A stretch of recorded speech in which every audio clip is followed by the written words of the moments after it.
A day in my life as a Best Ed Soksay second year student here at PSU Roas Campus. I for the go!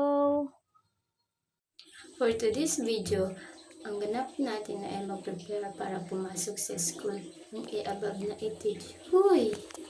Ngayon nga, kagigising ko lang at ang pagmamukha ng above ay for the go!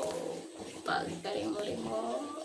Nagligpit lang na hinigaan ang above at pagkatapos ay naligo na rin para fresh na fresh ang above na itage.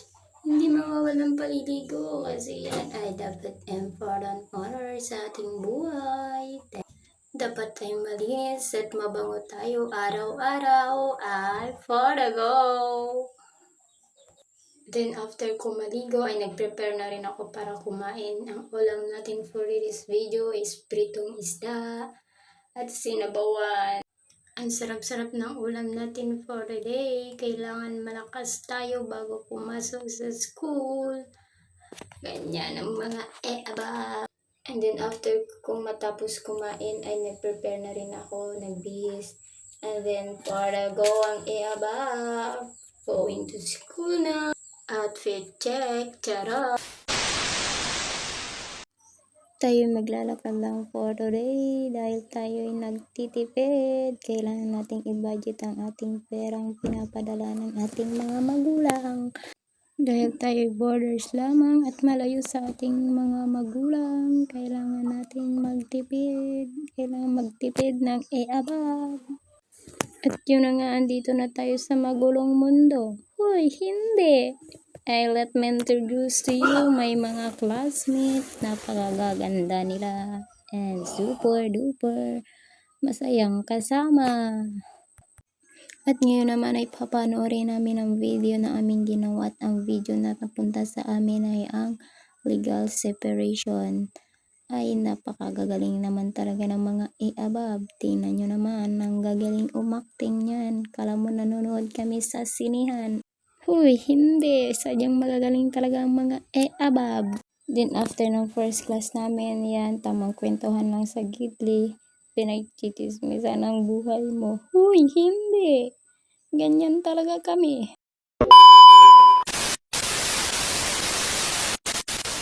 Din yan, pauwi na ang mga above matapos makipagsabakan sa magulong mundo. Huy, hindi.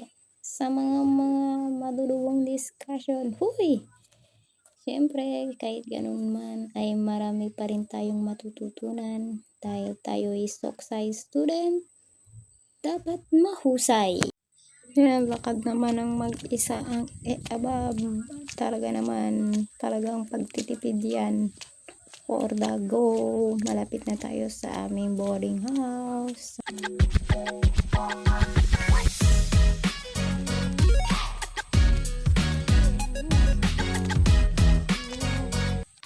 Then kumain at nagpahinga lang saglit dyan. Then naglaban na rin ang above na ito. Talaga naman. Kasi tambak-tambak ng mga labahin yan. Talaga naman, oo. Sadyang tamaran lang talaga yan. Kaya ngayon lang ulit nakapaglaba. Huy, hindi. Busy lang masyadong above. At ayan, sipag-sipagan na naman ang above nyo. Talaga naman, oo. Huy, hindi. Kailangan lang talaga nating magugas ng ating mga pinagkainan at syempre kailangan nating maglinis din paminsan-minsan. Yan ay mga important sa ating buhay. Ay, para go. Then nagpahinga lang ang above nyo dyan. Pinagchichismisan ng mga buhay ng iba. Kailangan yan sa ating buhay. Uy, hindi. Chismosa talaga ang above mo.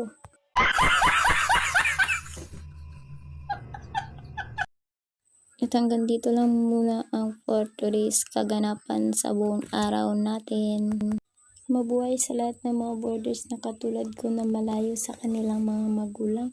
Tiis-tiis lang at kakayanin natin lahat ng to.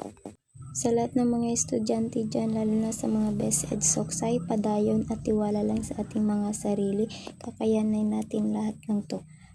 And padayon to all future educator.